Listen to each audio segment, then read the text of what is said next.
You ever lie in bed at night replaying one tiny conversation from the day over and over in your head, like it's some kind of courtroom drama? You said something totally normal, maybe even smart, but now, in your mind, it's a disaster on repeat. You're picking apart every word, every glance, every pause, wondering, did I say too much? Did I come off weird? Should I have smiled more? Should I have just kept quiet? Yeah, been there, all of us have. And that, my friend, is the exhausting, never-ending cycle of overthinking. But what if I told you something that might sound crazy simple? What if I told you overthinking is actually simple to stop, like really simple? Once you understand why you're doing it and what your brain is trying to protect you from, everything starts to click. You don't need some expensive course or a 400-page self-help book. You don't need to meditate on a mountain or journal for 5 hours a day. You just need a few mindset shifts. And once you get those, man, it's like switching off a storm and finally hearing yourself think again, for real. So let's talk. Let's talk like two friends at 1 a.m., sprawled out on the floor, sharing snacks and secrets. Because this isn't some lecture. It's a wake-up call, a hug and a slap at the same time. Because you deserve better than living your whole life trapped inside your own head. First off, let me ask you something. When was the last time overthinking actually helped you? Like, genuinely helped you? Not in that fake way where your brain tricks you into thinking that obsessing is being prepared. I mean, really helped? Made your life better, clearer, calmer? Exactly. Never. See, overthinking wears this clever disguise. It shows up wearing a tie that says responsible or a badge that says careful planner. But it's lying to you. It's not responsibility. It's anxiety wearing a costume. And the worst part? Overthinking is so sneaky because it feels productive. It feels like we're doing something. Like sitting there in our heads replaying scenarios is somehow taking action. But action? Real action? That only happens in the real world, not the one in your brain. Let me tell you a little story. There was a time I couldn't make a single decision without spiraling, like choosing between two t-shirt colors took me 20 minutes. Because what if I chose the wrong one? What if I regretted it later? What if it sent some weird message about me I didn't intend? I was mentally exhausted by noon every day. And then one day, someone told me something that cracked it open. They said, overthinking is fear in disguise. Boom! And suddenly it made sense. I wasn't careful. I was scared. I wasn't being thoughtful. I was just terrified of making the wrong choice and looking stupid. I wasn't analyzing things. I was avoiding things. Avoiding risk. Avoiding judgment. Avoiding discomfort.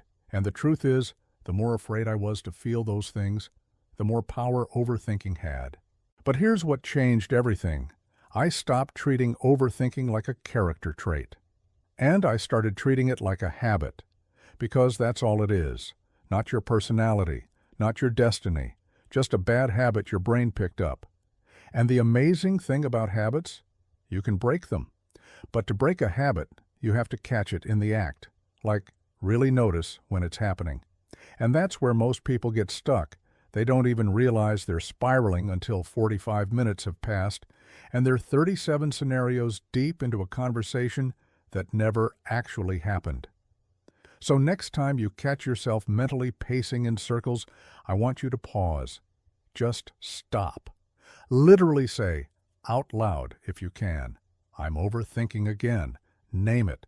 That's the first crack in the armor, because once you call it out, you stop treating it like the truth and start treating it like what it really is, a noise machine in your head. Now I know what you're thinking. Okay, sure. But what do I do with all those thoughts? I can't just shut my brain off like a light switch. Totally fair. You're not a robot. You're human. And thoughts will always come. But here's the difference.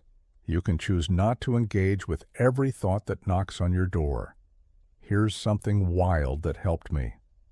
Just because a thought pops into your head doesn't mean it's true. Let that sink in. Your brain is like a suggestion box, not a sacred scroll. And most of the notes in that box? Garbage. Half of them aren't even yours. They're echoes from things people said years ago. They're fears, insecurities, past embarrassments, all swimming around pretending to be logic. You don't owe every thought a response. You don't have to entertain every what if. Let them pass like cars on a street. You don't chase every car that goes by, right? So why chase every thought? Now, here's where the magic happens. Because once you stop chasing, something cool starts to unfold. You get your focus back. You stop rehearsing fake conversations and start having real ones. You stop imagining the worst-case scenario and start living the actual one, which 9 times out of 10 isn't nearly as bad as your brain made it out to be. Let me say something that might surprise you.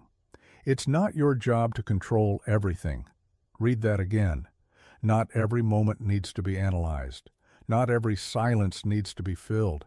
Not every decision needs to be perfect. Perfection is a prison, and overthinking is the warden. But once you realize that mistakes are just part of the game, not signs that you're failing, you start to play differently.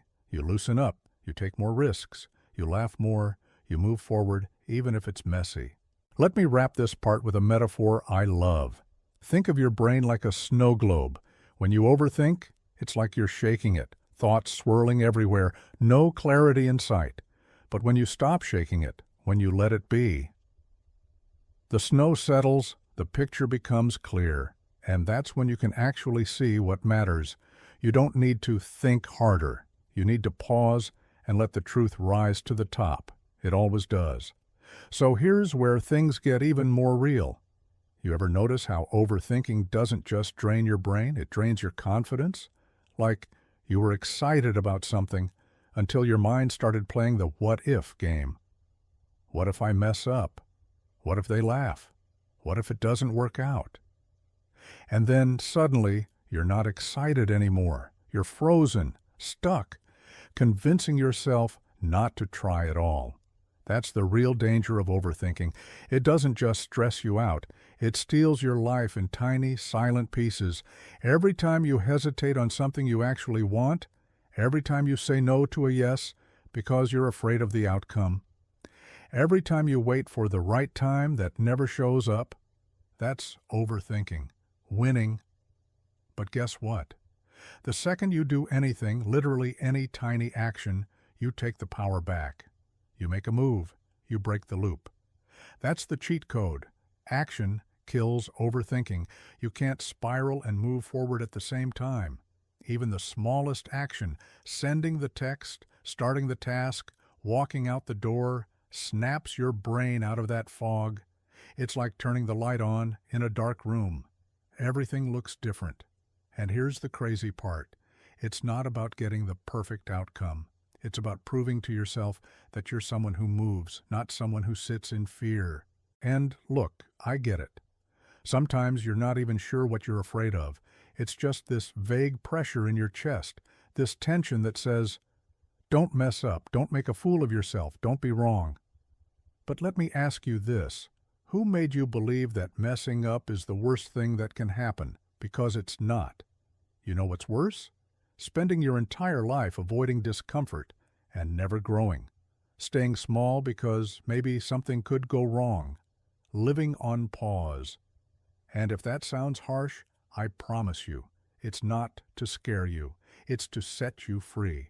Because once you realize that failure won't kill you, that embarrassment won't end you, that a wrong move won't break you, then overthinking loses its grip. You stop living like you're walking on eggshells, and you start living like you're allowed to take up space, to try things, to say what you actually think, to exist fully, even if it's messy. Let me tell you something you might need to hear today. You don't need more clarity, you need more courage. That's it. Because clarity comes after the leap, not before. You don't figure everything out and then act. You act, and then you figure it out. And yeah, that feels scary. But that's also where the magic happens. That's where you start trusting yourself again. That's where you start building real confidence, the kind that isn't shaken every time your brain gets loud. Because here's the secret. Confidence isn't, I know I'll succeed. Confidence is, I'll be okay even if I don't. Read that again.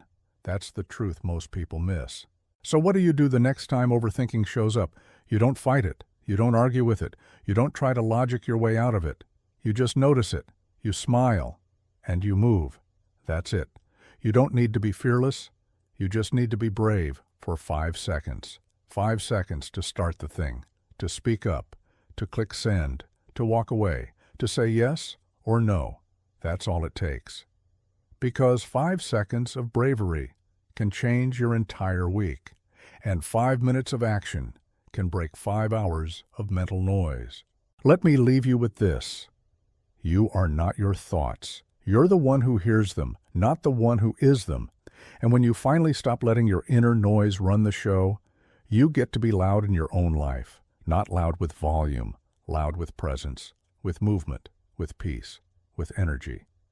You stop being the person who hides behind what if, and start being the person who says, let's find out. So the next time overthinking whispers in your ear, smile. And remind yourself, overthinking is simple to stop, actually, and today you just did.